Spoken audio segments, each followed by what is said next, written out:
Não saber falar inglês é não estar preparado para ser enviado para as nações. Destrave a fluência no segundo idioma e fique fluente em inglês em até 6 meses. Clique agora no link da descrição. Bom, irmãos, eu quero fazer uma reflexão com vocês. De um tempo para cá, eu tenho buscado oferecer às pessoas que me ouvem o nível de responsabilização, o nível de conscientização diante daquilo que vivem e diante de seus resultados. É bom entendermos o que é a regra na Bíblia e o que são as exceções. Elas existem. É muito legal alguém usar um texto como, por exemplo, um texto de Jó, para descrever o ambiente de sofrimento das pessoas, porque Jó sofreu sem ter culpa nenhuma, porque o diabo passou à frente de Deus e Deus perguntou: "Tende visto meu servo Jó, homem íntegro, reto, temente, se desvia do mal?" E o diabo então, nesse diálogo com Deus, recebe a autorização para mexer nos pertences de Jó, para mexer na saúde de Jó. É verdade, mas me dê outro exemplo além desse. Me parece que esse é um modelo existente, mas não é a regra. A regra é lei de semeadura. Aquilo que plantamos, vamos colher. Nossas escolhas, elas definem, ou até mesmo escolha nenhuma, também vai definir que na verdade é uma negligência. Ela é uma escolha. Até não fazer nada é uma escolha. E muitas pessoas olham para o exemplo de Jó, e eu não vou dizer que ele não pode acontecer no decorrer da sua vida em algum momento, mas ele não é a regra. A regra é o que você está recebendo da vida, é a via de regra o que você está mandando para ela. O que você recebe do seu casamento é o que você manda para seu casamento. O que você recebe de suas finanças é o que você manda para lá. Então eu queria que você primeiro desse uma olhada comigo em dois momentos do indivíduo que eu quero usar aqui como exemplo. Coloca para mim, por favor, primeiro livro do profeta Samuel, capítulo 18, verso 6.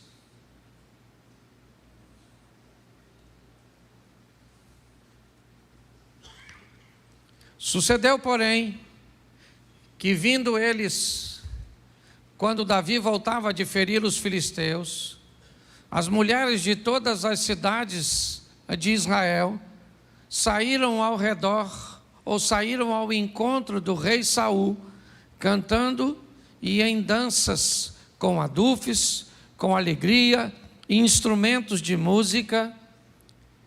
E as mulheres, tangendo, respondiam umas às outras e diziam: Saul feriu seus milhares, porém Davi seus 10 milhares. Preste atenção, Davi está vivendo talvez um dos momentos mais importantes de sua vida. Ele nunca tinha provado uma experiência desse tipo. Primeiro, porque era muito jovem. Segundo, porque era de uma família humilde. Terceiro, porque nunca havia se destacado dessa forma. Nesse momento ele está chegando após a vitória contra o gigante Golias. E essa vitória motivou os soldados que estavam nas fileiras de batalha, e eles correram atrás dos filisteus. E agora, ao chegarem, as mulheres vão ovacionar Davi, elas vão engrandecer o seu nome. Ele vai se tornar grande no ambiente militar. Ele tornou o exército do Senhor um exército respeitado. Mostrou que um menino com uma tiradeira na mão e com um pedacinho de pau foi capaz de vencer a maior oposição.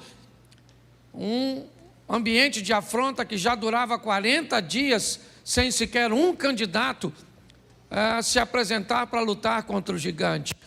Davi vence Golias, ajudado por Deus, certamente, e todos sabiam disso, inclusive Saul, que vai passar a persegui-lo depois dessa data. Põe para mim, por favor, segundo livro do profeta Samuel, capítulo 12, verso de número 15. Bom, aqui nós temos o mesmo Davi. Então Natã foi para a sua casa e o Senhor feriu a criança que a mulher de Urias dera a Davi. E a criança adoeceu gravemente. E buscou Davi a Deus pela criança, jejuou Davi e entrou, passou a noite prostrado sobre a terra. Então os anciãos da sua casa se levantaram e foram a ele para o levantar da terra, porém ele não quis, não comeu pão com eles.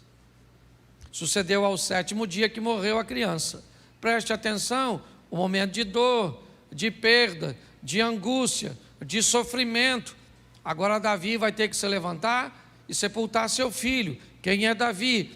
O mesmo do capítulo anterior lido. O mesmo rapaz. Agora um homem que foi ovacionado pelas mulheres, que foi respeitado pelos soldados. Agora, seus soldados sabem que ele fez nada menos, ou nada mais que nada menos, que deitar-se com uma mulher que era esposa de um de seus oficiais, seu homem de confiança era Urias. Bom, se ele ganha o respeito no capítulo 18 de 1 Samuel, porque defendeu o exército, agora ele perde o respeito, porque se deitou, um cara dissimulado mandou matar o homem, cujo qual ele era o traidor. Deus então disse a Davi, o mesmo Deus que deu vitória a Davi contra gigante, o mesmo Deus que fez com que aquela pedra transpassasse os obstáculos que tinha pela frente e acertasse a fronte do gigante, é o mesmo Deus do capítulo 12, que manda o profeta Natã ir a Davi e dizer para ele tantas desgraças. O seu filho morre, a espada jamais se aparta da sua casa. Você vai ver um filho seu matar o outro, você vai ver um filho seu estuprar uma filha sua. Pare para pensar, Deus está com esse indivíduo ou não? Quando nós olhamos para as vitórias que ele teve, nós descobrimos que Deus está com ele. Quando nós olhamos para as derrotas que ele teve, nós descobrimos que também Deus está com ele. Simplesmente não está defendendo. Eu preciso fazer uma reflexão com vocês sobre vida eterna e vida terrena. As pessoas estão misturando tudo. Nós precisamos ter um entendimento que são duas coisas bem distintas, ainda como o Abner citou, elas andem bem atreladinhas. Bom, queremos vida eterna, queremos salvação, então é simples demais. O carcereiro está querendo tirar a sua vida. E Paulo diz, crê no Senhor Jesus e será salvo tu e a tua. Preste atenção, que história é essa? Que coisa doida é essa? O cara crê em Jesus e ele vai ser salvo, eu entendo, mas como é que a casa dele vai ser salva, Abner? Se a salvação é individual.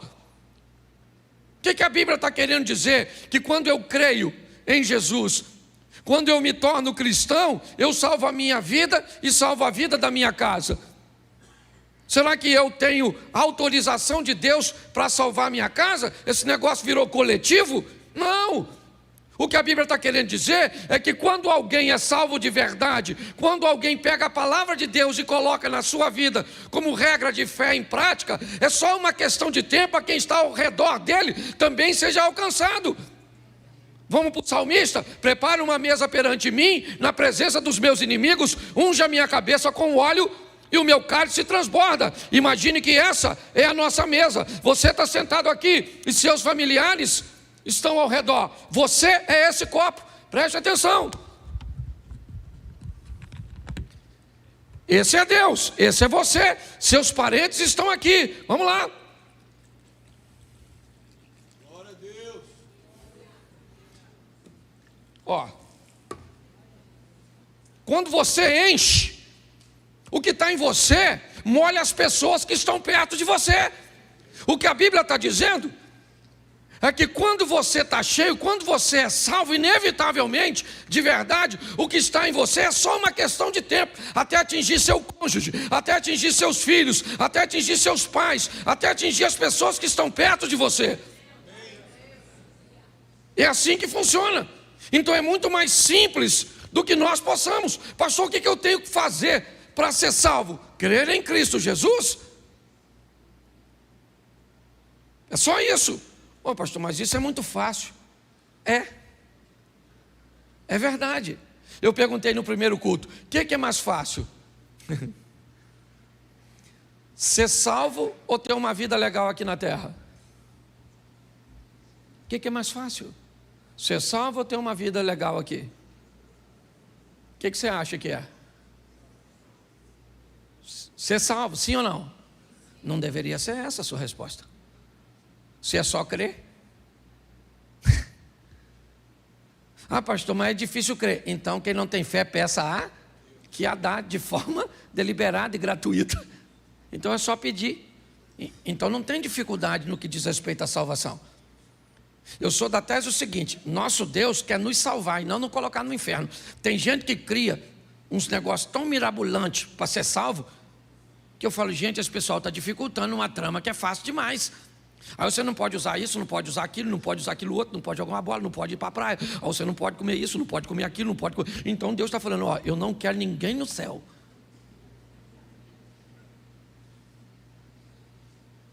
Ah, mano, preste atenção. Uma coisa é você facilitar, outra coisa é banalizar. Eu não estou aqui para banalizar a salvação. Não é isso, mas eu também não estou para dificultar. Ah, você usa calça comprida? Usa. Vai para o inferno. Você usa um batom? Satanás. Se ele for só brilhante, aí uma área do inferno que não é muito quente. Mas dependendo da cor. Entendeu? Ah, você já notou que tem gente que parece que não quer que ninguém vá para o céu? Aí é só não pode isso, não pode aquilo, não pode aquilo outro. Nós temos que ter cuidado com isso. O que Jesus quer é nos dar a vida eterna, foi para isso que ele morreu. E a Bíblia é bem clara dizer, se nós cremos em Jesus, nós seremos salvos, sim ou não? Isso aí. Só que crer em Jesus não te dá a vida boa aqui na terra. E é isso que eu quero conversar com vocês. Certo? Quem quer morar no céu, todo mundo está afim. Tem alguém querendo ir para o inferno? Levanta a mão. Mesmo não querendo, tem uns que vão. Eu penso assim, eu dou o meu parecer. Depois você pode avaliar, os teólogos de plantão, fica à vontade, os achólogos também, fique tranquilo. Preste atenção, para mim, para aqueles que já receberam e conhecem Jesus, se você morrer devagar, basicamente ninguém se perde, porque todo mundo vai para onde sabe o endereço. Ficou doente, a morte começou a parecer que alguém vai apagar o interruptor. Você já falou, oh, meu Deus do céu, tem misericórdia da minha vida, perdoa todos os meus pecados. Você pede perdão até do pecado que não tem. Senhor, perdoa o que eu vou fazer amanhã. Entendeu? O problema é a morte súbita. Infartou, aí não dá tempo mais não, maluco. Aí quando você viu, já está do outro lado. Caraca, morri. Morreu, para onde eu vou? Já sabia desde lá. Ok? Então para mim é mais fácil ser salvo. Eu, por exemplo, eu não tenho medo de morrer, eu tenho medo de dor. Aliás, eu acho que isso é uma coisa de todo homem. É ou não é? Mulher já nasceu preparada para a dor. Homem é frouxo quando o assunto é dor. Mulher se corta toda para ficar bonita. Homem, qualquer corte para ele é feio. Certo? Quantos homens aqui já fizeram? Deixa eu fazer uma pesquisa de campo. Se você fosse ter um filho homem, você preferiria normal ou cesárea? Desgracei a vida do homem. Porque qualquer uma das duas opções dói. Não é? Ele diz assim, eu preferia ser estéril. Era a preferência do homem. Certo? Quantas mulheres aqui já fizeram uma cirurgia plástica,zinha, básica de qualquer natureza para ficar mais bonitinha? Por gentileza, manifeste-se agora. Levanta a mão, por gentileza. Glória a Deus. Glória a Deus. Deus abençoe a senhora. E se tiver que fazer mais, faça. Quantos homens aqui já fizeram alguma cirurgiazinha plástica para ficar mais bonitinho? Levante a mão, por gentileza. Já notou que não é regra, é exceção. Lembra do começo da mensagem? Porque para a gente, esse negócio de doer não é com a gente. É ou não é? Uma mulher com 39,5 de febre, ela levanta de manhã, bota as crianças para o colégio, faz comida, bota o marido para trabalhar, paga as contas, volta, arruma a casa toda, pega as crianças, faz amor com o marido à noite, toma um antitérmico e vai dormir. Seu marido, 37,5. Dá uma tonteira nele, a boca fica amarga, ele já mandou avisar todo mundo que não vai trabalhar e possivelmente a morte está rondando a vida dele. E já começa a dar senha de banco. É ou não é? A verdade é essa, querido. Eu preciso mostrar a você algo muito simples, mas que às vezes nós complicamos. Quando o assunto é vida eterna, é fácil. É crer em Cristo. Ok? Temer a Deus e crer em Jesus Cristo nos dá direito à vida eterna. Porém, viver aqui na terra é mais complicado. Por quê? Porque nós vivemos debaixo de uma lei. A lei da semeadura. Se você gosta ou não dela, ela foi criada pelo soberano Deus. Então, Ele estabeleceu, e se você concorda com ela ou não. Por favor, pecados podem ser perdoados e anulados pelo sangue de Jesus. Erros precisam ser colhidos por nós aqui na terra. Deus não está aqui para consertar seus erros. Não, Ele está para pagar seus pecados. Quando você comete um pecado, mesmo que seja um pecado e um erro, escute só, uma menina engravidou, solteira. É pecado, sim ou não? Sim ou não? Sim. É errado, sim ou não? Sim. Jesus perdoa o pecado? E o erro? Não. Ah, o senhor está dizendo que uma criança foi um erro? Sim. Se essa criança vai nascer num lar que não tem estrutura nenhuma para mantê-la, isso foi um erro, criar uma situação dessa. Então as pessoas, me parece, estão confundindo, achando que Jesus está aqui para consertar erros. Não, a palavra de Deus está aqui para que venhamos diminuir os nossos erros. Se venhamos a cometê-los, que sejam erros que causam o mínimo de danos na nossa vida. Porque Deus está conosco, sim, sempre esteve com Davi. Deus disse isso para ele, que estaria com toda a sua descendência. O cetro jamais se arredará de Judá, até que venha aquele a quem pertence. Então Deus sempre esteve com Davi.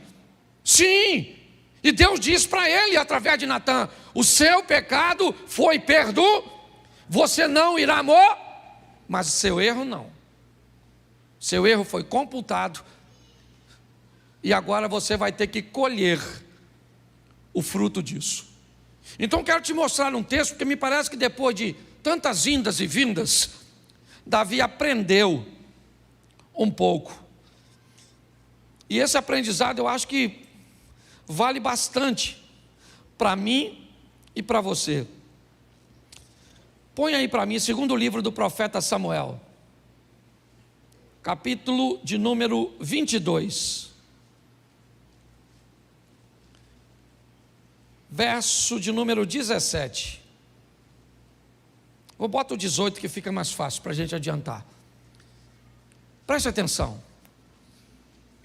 Livrou-me do meu possante inimigo e daqueles que me tinham ódio, porque eram mais fortes do que eu. Preste atenção aqui. Davi está descrevendo um ambiente de batalha muito grande, e ele aqui me dá um ensinamento poderoso. Davi enfrentou muitas batalhas, e uma boa parte delas ele enfrentou sozinho. Ele enfrentou com seus soldados, com a sua estratégia militar, com sua força.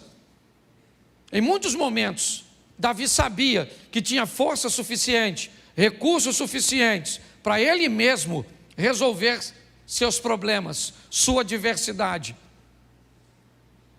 Mas esse texto também diz que em momentos da vida dele, ele enfrentou inimigos que eram mais fortes do que ele.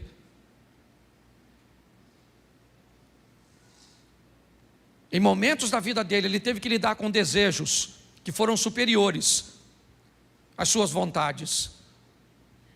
Davi sabia que problemas que ele podia resolver, ele ia lá e resolvia. Mas ele olhou para a vida e diz: quando um possante inimigo vinha na minha direção, e ele era mais forte do que eu, presta atenção no verso 19. Olha só, encontraram-me no dia da minha calamidade. Não era apenas um inimigo mais forte, era um inimigo que buscou uma ocasião oportuna. Era um inimigo que se aproveitou do momento em que eu não estava muito bem. Porque a vida é feita de altos e baixos. Por que é que você acha que a vida, e a Bíblia diz que é melhor serem dois do que um? Porque quando um cai, se pressupõe que o outro está de pé. Que quando um está trabalhando, se o outro chegar, o trabalho rende mais.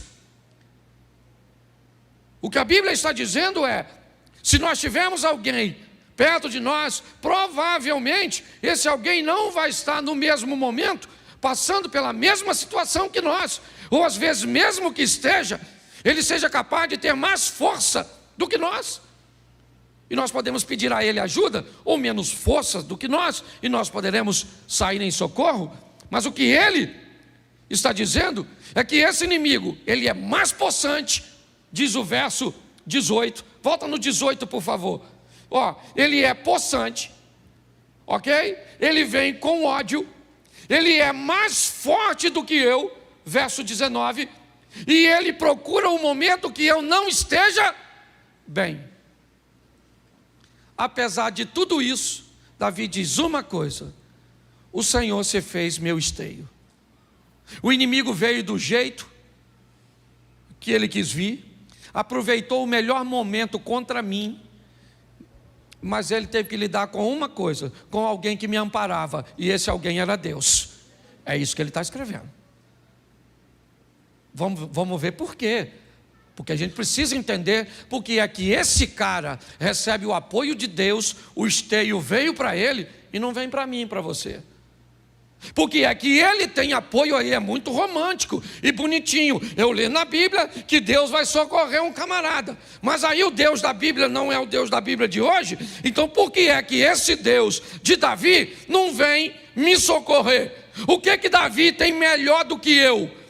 Se o Novo Testamento diz que Elias era um homem sujeito às mesmas paixões que nós, e eu posso transferir isso para Davi. Davi não tinha nenhuma vantagem sobre mim e nem sobre você. Então que história é essa de um Deus que vira esteio desse camarada no momento de calamidade dele, no momento de um ataque de alguém que é mais forte, certo?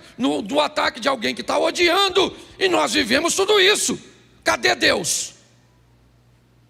Vamos descobrir se tem alguma coisa que nos diferencia de Davi, porque talvez tenha. Porque é muito legal você ler o texto, né, na carta dos Filipenses. Porque Deus, segundo as suas riquezas, retribuirá em glória.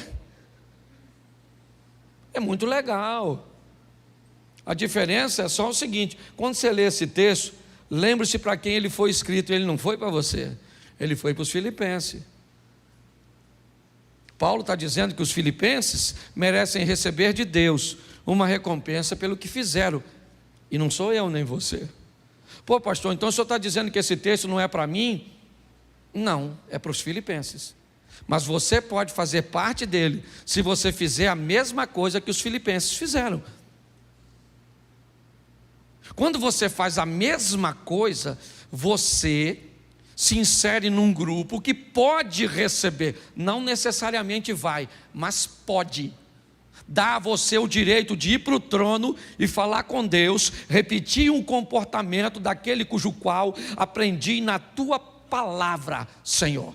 Eu não sei se você já fez essa oração, sabe? Quando você quer reivindicar alguma coisa, e aí reclamar no sentido positivo, fazer uma reclamação, reivindicar, você vai com o texto bíblico, mas vai com um comportamento que sustenta esse texto bíblico, que é isso que nós vamos ver agora. Deus se fez esteio, está tudo direitinho. Põe o verso 20. Tirou-me do lago e arrebatou-me dali, porque tinha prazer em mim. Bom, então Deus tem prazer em Davi. Por que que Deus tem prazer nesse cara? Vamos dar uma olhada. Lembrando a você que o capítulo 12 já passou. Esse cara que vocês estão vendo aí foi o cara que venceu o gigante, foi o cara que matou o leão, foi o cara que matou o urso, foi o cara que não matou Saul. Ele foi o cara que se deitou com Batseba, que conspirou para matar Urias. Esse camarada aqui cometeu erros e acertos ao longo de sua vida, mas o capítulo 12 ficou para trás de 2 Samuel. O 17 e o 18, então o 16, onde a história dele começa, está anos atrás. Ele tem que aprender alguma coisa com a vida. E quando ele diz que Deus tem prazer nele, presta atenção, porque o texto seguinte já foi: recompensou-me o Senhor conforme a minha justiça. Aqui Davi começa a dizer que estilo de vida ele está vivendo agora. Davi começa a dizer que Deus está dando para ele, ou aliás, sempre deu para ele o retorno do que ele estava mandando para Deus. É como se você estivesse vivendo diante de um espelho, e cada movimento que você faz aqui, o espelho repete lá. Davi está dizendo o seguinte: o Senhor me recompensou conforme a minha justiça, não a sua justiça. Deus não te recompensa segundo a justiça dele. Deus está para te recompensar segundo a sua justiça. É lei de semeadura. Como você vive, como você procede, é exatamente o que volta para você. É isso que ele está dizendo. O Senhor me recompensou. Como? Com a minha justiça. Por quê? Porque você venceu o gigante quando estava alinhado com Deus. Por quê? Porque você enterrou seu filho quando estava desalinhado com Deus. Quem é que está na sua vida? Deus. Para te dar o quê? O que você merece segundo a sua justiça. Pastor, mas eu não posso estar vivendo uma injustiça. Claro que pode, desde que essa injustiça entre na história do Jó, onde você está vivendo um momento que seja de provação.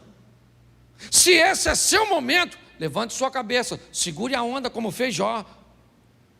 Nu saí, nu eu volto, louvado seja o nome do Senhor, recebi o bem de Deus, por que não receberia o mal? E se é um cara íntegro, correto, equilibrado, recebendo, os amigos dele vão visitá-lo, e qual é o discurso? O que você fez de errado? Ele disse: eu não fiz nada de errado. Tem que ter feito, porque na cabeça de algumas pessoas, você não pode sofrer que tem pecado. Não, existem momentos bem isolados, que seu sofrimento não tem nada a ver com isso.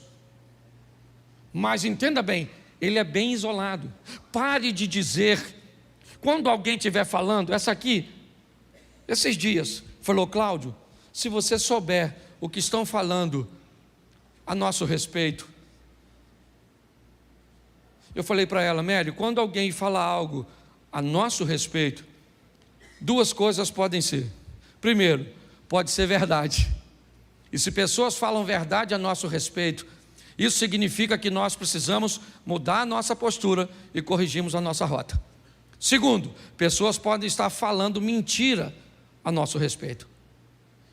Então vamos descobrir o que elas estão falando. Se for verdade, a gente corrige. Se for mentira, é a única forma que a pessoa tem de falar mal a nosso respeito. Quando alguém fala mal de mim e é em verdade, eu não tenho o que fazer. O que eu posso fazer? A melhor maneira é você viver de uma forma tão honesta que o único jeito que alguém tenha para falar mal a seu respeito seja com mentiras. Não tem jeito. Ah, mas vai se ver com Deus. Não vai não, filho. Não vai não. Para se ver com Deus, tem que falar com você, mal de você injustamente. Mas se você estiver fazendo, vão falar e vão falar e vão falar. Entendeu? Por quê? Porque você está dando motivo. Se nós entendermos isso, talvez vamos lidar melhor com o nosso posicionamento. Davi, ele está dizendo que a justiça dele é que vive na vida dele. Ah, Deus vai mandar para... Não, Deus. Segundo a minha justiça, o Senhor me recompensa. Certo? Eu vou viver segundo a pureza das minhas mãos. Minhas mãos, meus atos, minhas decisões, é isso. O ambiente de ação também é visto na Bíblia como mãos. Então, como eu ajo, certo? As minhas ações, se elas forem puras, eu recebo resultado disso. E ele continua. Dá uma olhada no 22, porque vai embora. Porque guardei os caminhos do Senhor e não me apartei impiamente do meu Deus. Ele está descrevendo porque ele é um cara abençoado. Não é por acaso, não é porque Deus gostava dele e não gosta da gente. Ele está descrevendo, eu recebi justiça porque agi com justiça. Oh, mas ele não agiu com justiça quando ele matou Urias. Beleza, então quando ele matou Urias, ele viu seu filho ser morto. É assim que funciona. Eu preguei esse dia sobre Jacó e Esaú, lembra? Jacó trai o irmão e não resolve o problema e viaja. Quando ele chega lá, Esaú não está lá para se vingar, mas quem é que está lá? A traição. Então a traição pulou do Esaú para o Labão. Então Jacó traiu Esaú e Labão traiu Jacó, porque o futuro está lá te aguardando. É assim que funciona. Nem sempre ele vai vir na mesma pessoa, ou nem sempre ele vai vir na mesma moeda, mas é a vida. É assim que funciona. O texto, ele está ali, ó. Por quê? Por quê? Ele tá, olha lá, olha o porquezinho lá, ó. Deu para notar que já é uma respostazinha? Vamos lá. Porque guardei os caminhos do Senhor e não me apartei impiamente do meu Deus. Por isso que eu estou vivendo tudo que eu estou vivendo. É Davi. Olha o que ele diz no 23. Porque todos os seus juízes estavam diante de mim. Não tinha juiz nenhum diante de Davi. Que juiz que estava lá? Samuel estava lá, é isso? Todos os juízes estavam lá? Não, o que ele está falando foi do que ele aprendeu. O certo. O que ele diz, o certo está sempre diante de mim. Quando eu faço alguma coisa que é errada, eu tenho um juiz, que são os estatutos, para eu não me desviar dele, que é aquela mãozinha do Espírito Santo narrada por o profeta Isaías. Então ouvirei uma voz que dirá por trás de mim, este é o caminho, andai nele, não se desviai nem para a direita e nem para a esquerda. É Deus o tempo inteiro buscando corrigir nossa rota. Está aqui, ó, está aqui. Se eu posso olhar para onde devo ou não devo, se eu posso falar ou não falo, se eu posso mexer ou não mexer, se eu posso fazer ou não fazer, está tudo aqui. Os estatutos estão diante de nós. Os juízes estavam diante de mim o tempo inteiro. E aí, Seus juízes traziam seus mandamentos, seus estatutos, dos quais eu não me desvi, pelo menos agora. Antigamente se desviou sim. Que negócio é esse desse camarada vir dizer que é um santinho, que é alguém que não comete erros? Dos seus estatutos eu não me desviei. Ele poderia encontrar com Simei, ou com um daqueles que conheciam o seu passado, e dizer: meu irmão, eu conheço você, em 1992 você fez isso. Ele falou: meu irmão, mas nós estamos em 2022, eu não sou a mesma pessoa que era antes. Estou andando com Deus já faz tempo. Naquela época eu já estava andando com Deus, mas não na intensidade que eu estou andando hoje. Naquela época eu ainda fazia, eu ainda falava, eu ainda sofria consequências. Hoje não. É o que ele está dizendo: dos seus e de seus estatutos eu não me desviei. Mas isso é capítulo 22.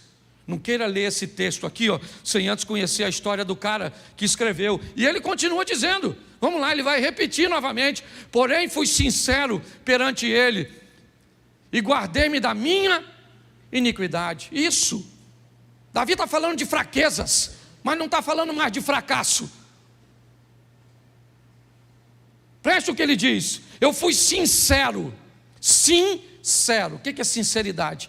É dizer a verdade. Eu estou sentindo, eu estou sentindo. Eu estou legal, eu estou legal. Eu não estou legal, eu não estou legal. Eu estou fraco, eu estou sentindo isso e não deveria sentir. Mas presta atenção de quem ele guarda. Ele não está se guardando dos outros, ele está se guardando dele mesmo, de seu desejo. Guardei-me da minha iniquidade. Eu gosto dessa responsabilidade. Por que ele traiu Urias com Batseba? Por quê? Quem é que foi o culpado de Davi trair Urias? Vamos culpar quem? Abigail? Vamos culpar quem? Mical? Vamos culpar todas as mulheres de Saul? Essas mulheres não me satisfazem. É isso? Talvez isso ele faria no capítulo 11. Mas não no 22. No 22, ele diz: eu fui sincero. E quando eu passei a ser sincero perante ele, eu consegui me guardar das minhas iniquidades, dos meus desejos incorretos. Ele continua dizendo: e ele me retribuiu novamente. Lá onde eu comecei, recompensou. E me retribuiu o Senhor conforme a minha. Está aí, conforme a minha. Isso, me retribuiu o Senhor conforme a minha, não a sua, a minha, não a justiça de Deus, a minha, a nossa, certo? E aí ele começa a dizer: conforme a minha pureza diante dos seus, isso, diante dos olhos de quem? De quem? Das pessoas? Das pessoas? De Deus. Davi é um camarada que agora aprendeu que a vida dele tem que ser pautada em agradar a quem? Agradar a quem? Ele quer ser bem visto para quem? Por quem? Isso. Nós queremos ser bem visto pelos nossos vizinhos, pelos nossos parentes. Queremos apresentar uma figura, muitas vezes na rede social.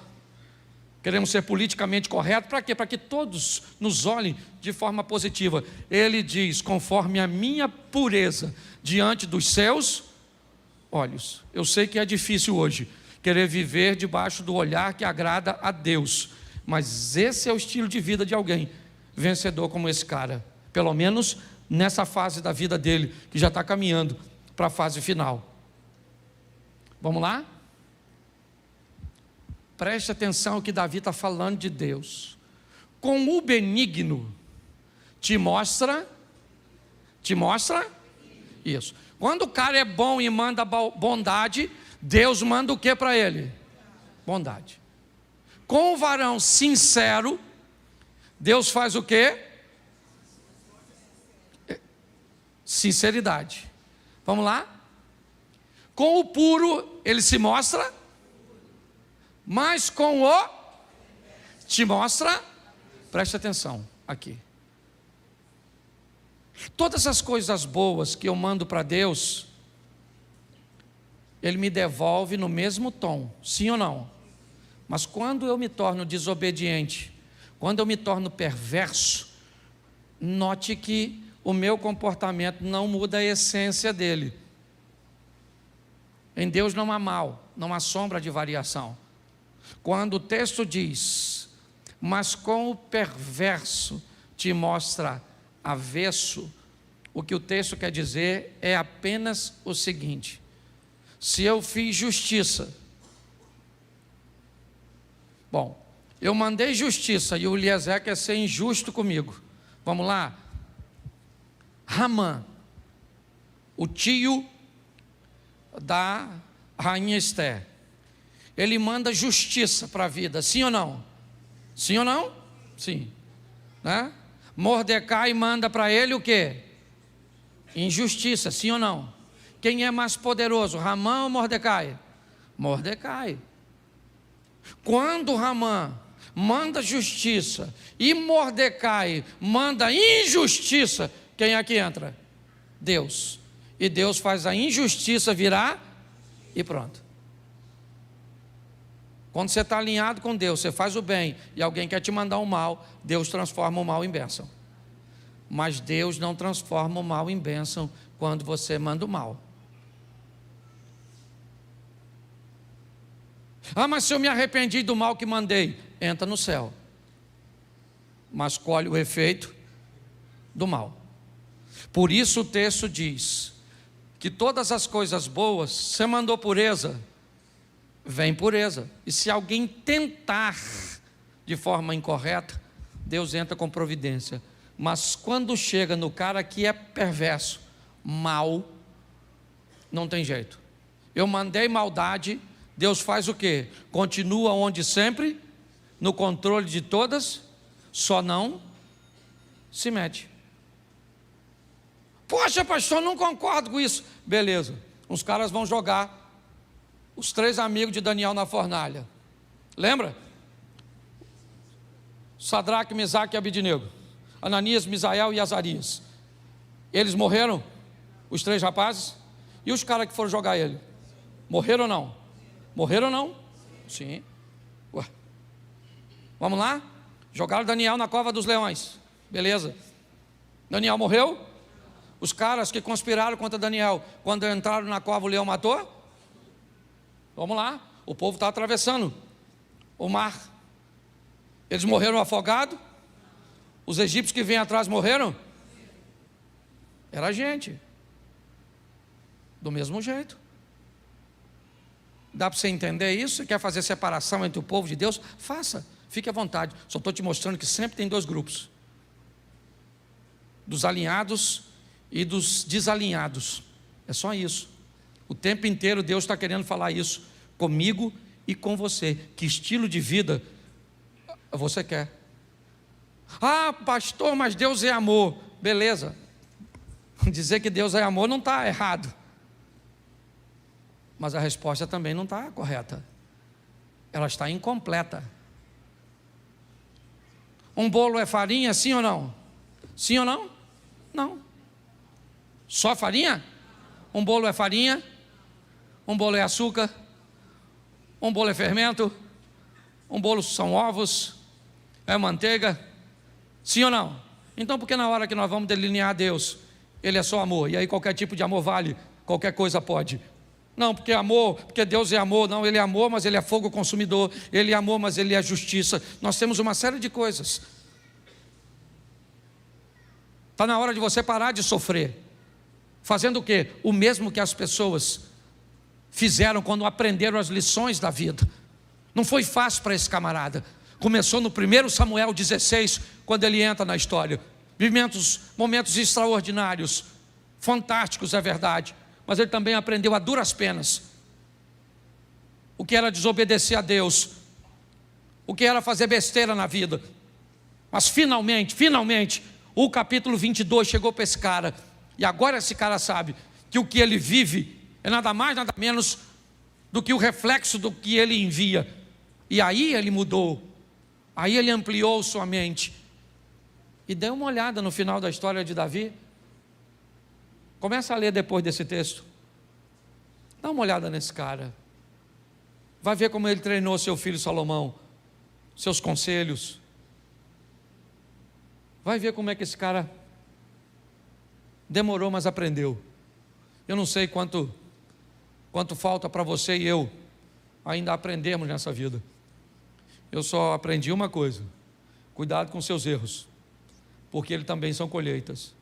E cuidado com as colheitas, porque tem colheita que leva tempo para colher. Tempo para colher, tempo para colher, tempo. Dependendo do que você semeou no coração da sua mulher, pode ter passado 20 anos e você ainda anda colhendo alguma coisa. Ou você trata isso de forma correta, taca fogo, não pega o restante da colheita, monta um ambiente com a esposa, incendeia esse troço tudo, purifica o solo e dá um jeitinho de plantar de novo. Fecha seus olhos, por favor, feche seus olhos. Pai, em nome de Jesus, ouvimos muito a respeito do Senhor e muitas vezes achamos que não temos os mesmos direitos, que pessoas são mais facilitadas do que nós, que resultados eles nos apresentam uma parcialidade do Senhor para com algumas pessoas. Mas sabemos que isso não é verdade, porque o Senhor é justo. E em nome de Jesus, que possamos entender como Davi, no aprendizado, que recebemos aquilo que enviamos. Então que venhamos, ó Pai, nesta noite, guardar no nosso coração da nossa iniquidade, sermos sinceros diante do Senhor, aprendemos a lidar com o nosso temperamento, com os nossos desejos e buscarmos sermos puros diante dos Teus olhos. Abençoa, ó Deus, a nossa caminhada de fé e que possamos provar resultados extraordinários nesta terra. Não apenas sobrevivermos, recebendo sempre o suficiente para cada dia, mas que possamos viver recebendo mais do que necessitamos, para que possamos também ajudar outras pessoas. Leva-nos aos nossos lares, guardado por Tuas boas mãos poderosas, que o Teu poder venha transbordar, ó Pai, o nosso cálice, de tal maneira que alcance aqueles que estão próximos de nós. Te damos graças por tudo, ó Deus, que tenhamos uma semana de bênção, uma semana de vitória, uma semana de boas notícias e de bons negócios. Que o grande amor de Deus, nosso Pai, a graça de nosso Senhor e Salvador Jesus Cristo e as doces consolações do Santo Espírito de Deus seja para com todo o povo do Senhor, e todos digam...